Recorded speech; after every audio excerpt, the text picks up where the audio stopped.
Hey everyone, how's it going? It's Lagali here.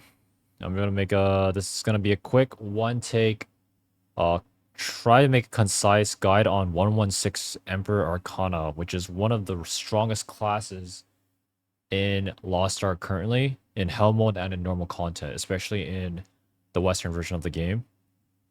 So I'll try to summarize this class for you guys who are just starting to learn it, or even some of you guys more experienced. Anyways, credits to Cracine, who is a good friend of mine, and also probably one of the best Western, and one of the best Arcanas, Emperor Arcanas in the across all regions. This is entirely, credits. Everything here is literally from his guide, copy pasted. I'm gonna drop a link to it below, in the description if you guys are interested in a more comprehensive guide. But this is on 116 Arcana. So we'll go through this very quickly, and I'll show you guys some gameplay, some tips and tricks basically. Here is the engraving slash stats and skills breakdown in normal content. Adrenaline 1 is preferred rather than Adrenaline 3 because mass increase gives more damage when you're in Boundless. So Raid Captain and mass increase have full benefits when you're in Boundless mana, which is where you want to be staying as Emperor Arcana. Emperor Arcana is a swiftness class, so that means you're going to be wanting to max out your swiftness as much as possible with the rest of your stats in crit. So it is a, you know, a glass cannon, high APM class. Here we have the skill distribution. We have Call of Destiny at level 10 with the quick recharge blue. We have Shuffle with legendary Galewind, Return with purple quick recharge, Stampede with the legendary quick recharge that was just introduced in our region. Apologize for the sirens, by the way, guys. It's New York City. Dark Res, we have it. Purple Wealth, Evoke. We have Gold Wealth, Stream of Edge. We have at level 10 with 420 skill points. We're going to be running the tripod that basically gives it a triangle, which, gives it a bigger hitbox. So we're less likely to miss stream ticks. We're going to be running Bleed on that. And Rain, we're going to be running Blue Quick Recharge. And as for gems, we're going to be running damage and cooldown gems on all of our main damage skills. Additionally, we're going to be running a Emperor damage gem and a cooldown gem on return and stream. So let's talk about every single skill individually. Return, as Christine states, this is your main party synergy and self buff. You'll have about 100% uptime on this, and as you know, it has two casts. Generally, you don't want to apply the second cast unless you miss the first cast, right? Basically, the first cast already applies the crit damage and the crit damage synergy and the party synergy. So generally, you just want to tap this once, as using the second part of it doesn't do anything except extend the buff, but you should be using your damage skills instead rather than pressing it, twice. Does that make sense? Okay, so generally you want to just cast a skill once. And you want to fit your damage skills inside of the crit damage window, right? Alright. Evoke, this is one of your best damage skills and also your highest card draw skill. It's very, very backloaded, so you definitely need to know when it's going to detonate. This is like raid specific stuff I'm not going to go over, but this advice is extremely cool. As you guys know, Emperor is a 6-piece nightmare class that wants to stay in Boundless. If your mana is almost close to Boundless, but it's still an addiction, you can click one evoke and then burn another skill that will put you into Boundless, and then the second evoke will be under the Boundless cooldown. This is very, very cool. And obviously, this is an extremely backloaded skill.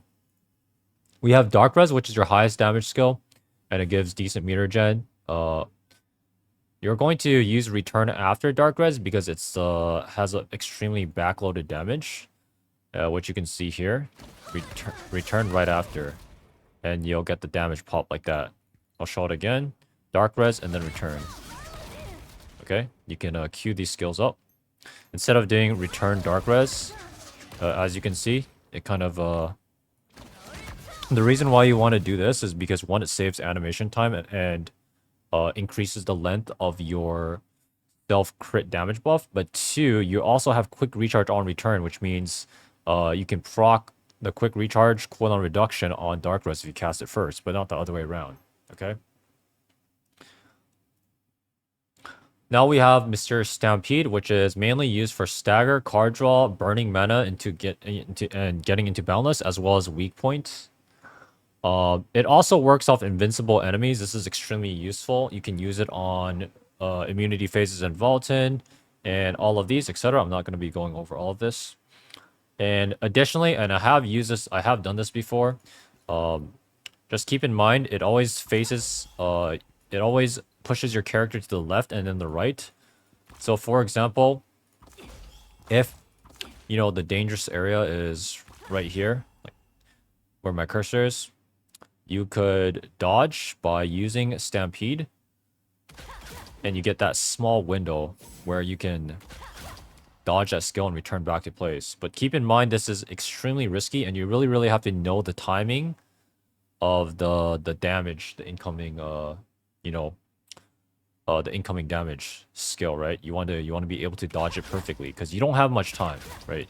It's very quick snap left and snap back. And then we'll go over Call of Destiny, which is basically we're running the quick draw, which gives a 20% chance to draw cards. Our Embers, which all about drawing cards, and then we also have the fake flip, which adds 2 stacks to the boss. Okay. Celestial Rain, which is a skill we only really want to use at 4 stacks, with the exception of the opening rotation, which we're going to be using it at 3 stacks in order to burn mana. Okay. We want to get into Boundless, and if we don't cast Rain in our initial rotation, we're not going to be able to reach Boundless on the first rotation. Additionally, this skill is noticeably weaker with Sovereign and our best skills and our best card, Cole and Sovereign, right? Because it already has an innate 45% crit rate, which means it is critting a fair amount of the time. Awakening, this with a Nightmare set, whenever you cast your Awakening, you're always going to be instantly inside of Magic Addiction, regardless of whether you're in Boundless or not. And it also draws 2 cards, which means you can use it during the downtime. Let's say the boss is immune or whatever, and you have no cards in your pocket. You can use this to draw 2 cards. And finally, we have the spacebar, which has its own page, because with the Boundless mana, the high swiftness, you should use your spacebar as much as possible, right? Your spacebar cooldown is already low, and inside of Boundless mana from the Nightmare set, it's actually even lower, guys. Okay.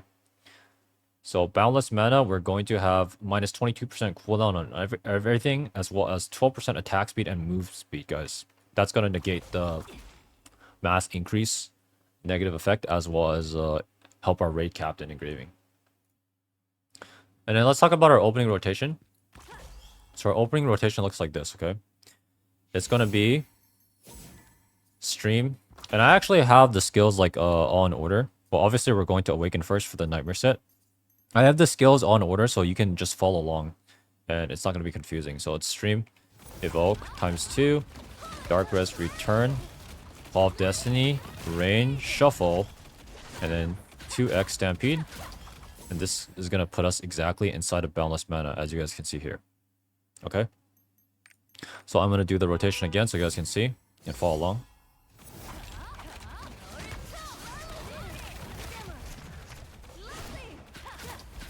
And we are in Boundless. Okay?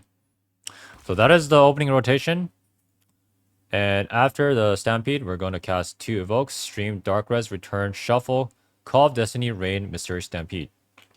So, let's go over it again.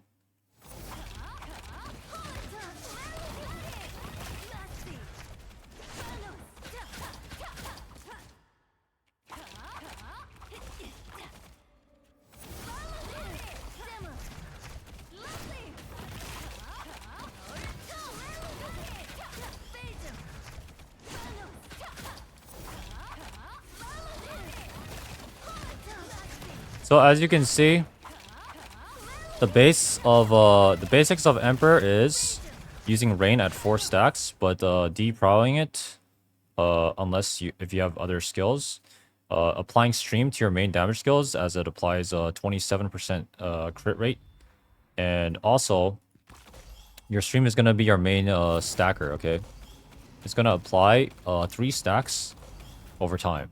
Okay, this is really important because you don't want to be casting Rain unless the boss has 4 stacks. So this is gonna be your main rotation. And I hope you guys all have a fair understanding of, the cards. But I'll quickly go over the card tier list. Cracine has Moon placed very high because it reduces your cooldowns by a lot, right? It is 20% cooldown, so this is basically the equivalent of level 10 cooldown gems.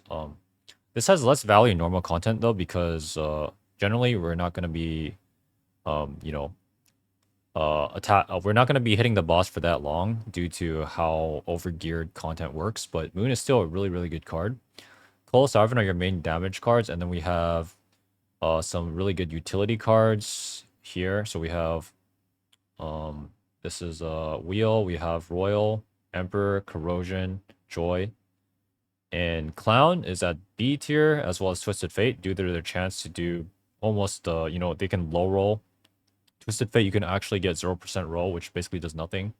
Clown is a card that you generally want to use on any non-trash card as soon as possible, because the idea of playing Ember is not holding too many cards at the same time, right? You generally don't want to hold too many cards because you want to be careful about overdrawing, okay? And I'll just go over some final tips and tricks and maybe like a short 1-minute rotation on the class. Joy. Generally, if you have a Joy, hopefully I can try to spawn one right here. Just give me a second, guys.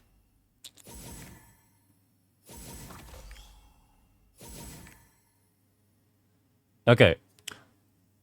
This card reduces your cooldowns with a 50% chance. So generally you want to use it after shuffle, and when you have a Joy in your pocket, you don't want to use the regular rotation, which is this. Instead, you want to swap your rotation and prioritize shuffle over Rain. So because you don't want to overdraw a card with the Call of Destiny, okay? So that's going to be your rotation instead.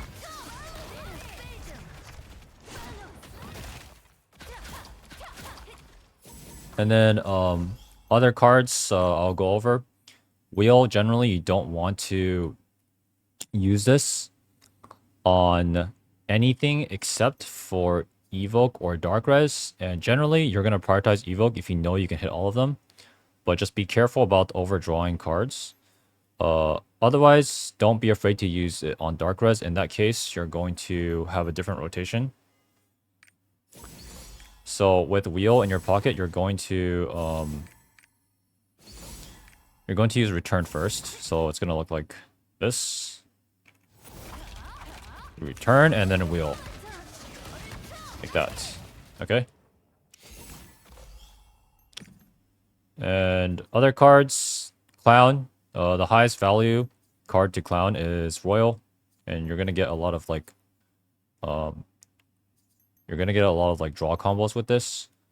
Cole, Sovereign. Generally, you want to pop this as soon as your Dark Res is about to pop, so right after return.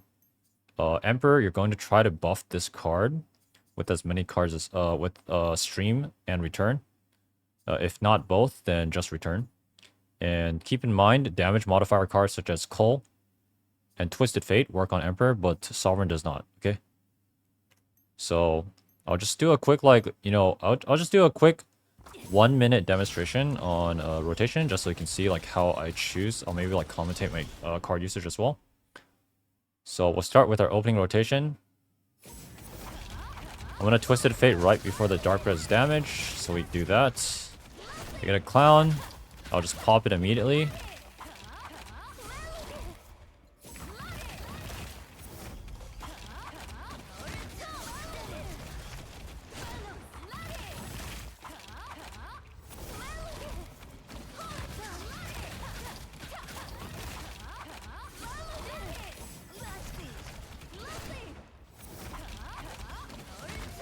pull right before Chancellor.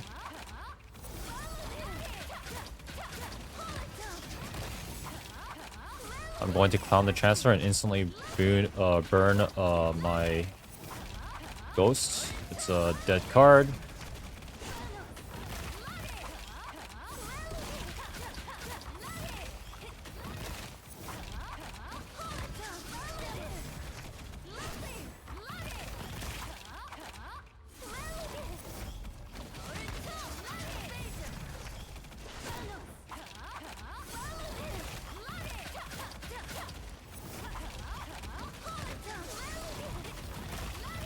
And keep in mind, you don't want to actually use rain. You don't want to use you want to use rain first instead of Call of Destiny if you already have 4 stacks, so you don't waste the stacks. Does that make sense? Okay.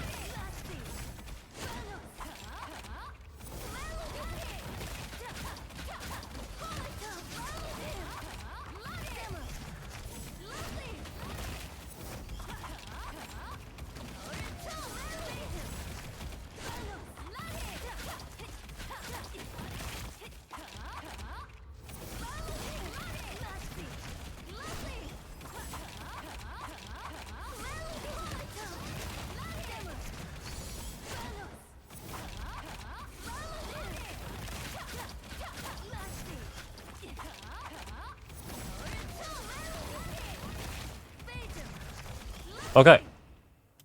So maybe like a short example of, you know, Emperor and Trixion. And keep in mind, guys, I'm still not, you know, that great at this class. I'm probably not even close to like, I'm probably like just hovering maybe like above the, about like the top 10% players.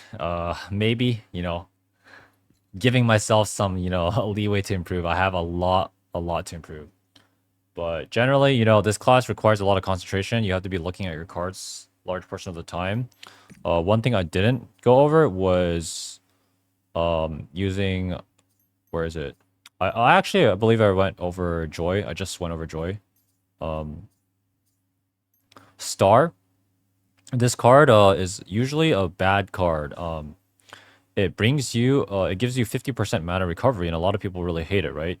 Generally, you want to hold this card for as long as possible, but you don't want to hold it for too long because you could be overdrawing. So the way you want to use this card is actually, if you find yourself doing a round of boundless, you know, rotation, right before when you use your shuffle, you should proc the star card and don't create any actions after that.